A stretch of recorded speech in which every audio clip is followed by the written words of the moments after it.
Pessoal, eu sou o professor Alfredo Mata, que vou dar aula para vocês de Medieval 2, que na verdade é uma medieval especial voltada para o estudo da medievalidade brasileira. A Europa que nos interessa é a Península Ibérica, e dentro da Península Ibérica o mais importante é entender Portugal. Mas o que nos interessa mesmo é mais ou menos 1000 anos antes de Cristo, a formação pré-histórica do povo português. Uma mistura de grupos europeus, indo-europeus, de pele mais clara, eu diria brancos, que vinham do norte, atravessando a cadeia de montanha dos Pirineus e atingindo a Península Ibérica, e grupos mediterrâneos, que vinham da África, pele mais escura, alguns inclusive negros, que vinham do sul, atravessavam o Estreito de Gibraltar e chegavam na península. Uma coisa importante de se dizer: a península jamais foi uma região de raça pura. As principais cidades ibéricas, as mais antigas cidades da península, que estão entre as mais antigas cidades da Europa inteira, elas inclusive foram fundadas por africanos. Esse é um ponto importante. As populações mais atrasadas da Península Ibérica eram os brancos. Eram eles que eram os, entre aspas, bárbaros, os povos tribais. Enquanto que os povos de pele escura, de pele morena, os povos mestiços, vindos do norte da África, é que eram os caras capazes de criar cidades.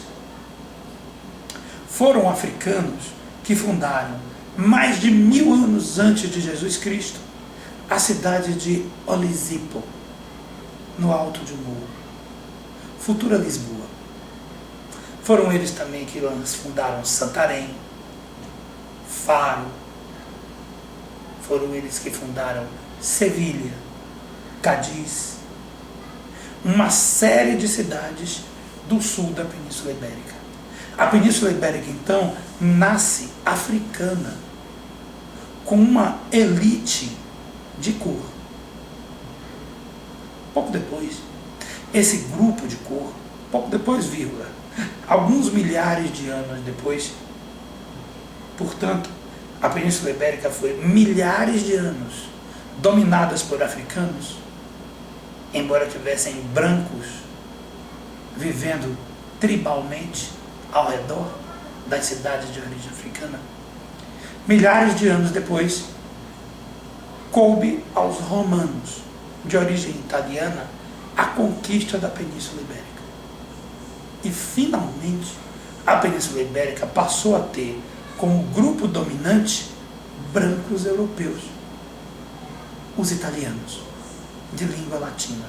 Gente, será que vocês têm ideia da importância dos romanos para nós? Eu espero que sim.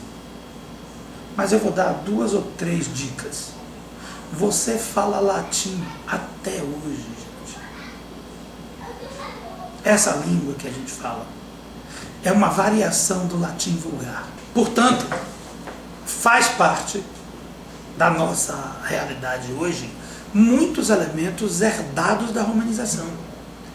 A cidade, a forma que a gente tem uma prefeitura, uma Câmara de Vereadores, os nossos valores e visão da sexualidade, do amor, das virtudes. Vocês não têm ideia, a priori, do quanto romanos nós somos. Mas a verdade é que, após a ocupação romana, por mais importante que ela tenha sido, a Península Ibérica passou por uma outra ocupação.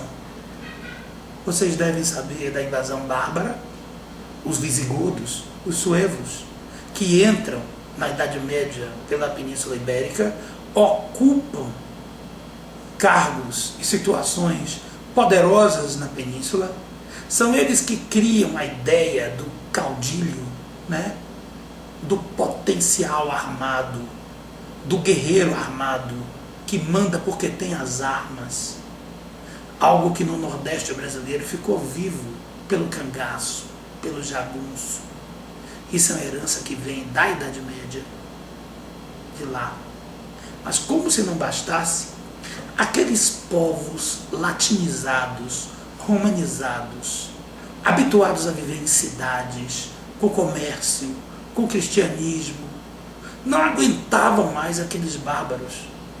E segundo os estudos mais recentes, eles patrocinaram e apoiaram as invasões islâmicas que vieram do norte da África e dominaram a Península Ibérica por 700 anos. Portugal foi submisso, foi satélite de uma potência africana negra durante quase 700 anos. A luta dos portugueses para se livrar desse domínio, que não era somente um domínio de terras, de governo, era também um domínio religioso. Portanto, a luta do cristianismo português contra o islamismo, e aí vale a pena dar um recado para as pessoas.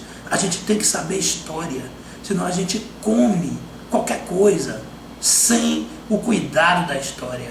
Isso que eu vou falar aqui foi Portugal católico que resistiu e que colocou o cristianismo ainda vivo.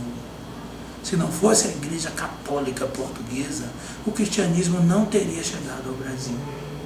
Quando, logo depois, Portugal parte para as grandes navegações, quando Portugal estica a guerra cristã contra os mouros na África, leva para a África um cristianismo mourisco, uma influência moçarabe. Eis uma coisa para vocês pesquisarem o que é um moçarabe. E toda essa tradição meio cristã, meio islâmica. Vocês sabiam, por exemplo, que a festa de São João ela é muito forte no Brasil porque ela congrega originalmente islâmicos e cristãos? Vocês sabiam que São João é tão admirado, João Batista, entre os cristãos como entre os islâmicos?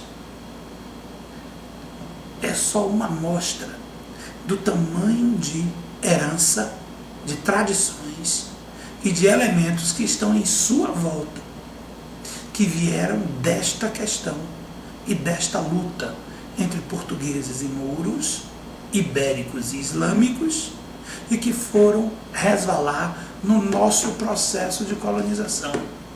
Por exemplo, quantos cristãos novos, ex-árabes, ex-judeus, ex-islâmicos, fugiram da Península Ibérica e vieram parar nas cidades do interior da Bahia, trocando de sobrenome?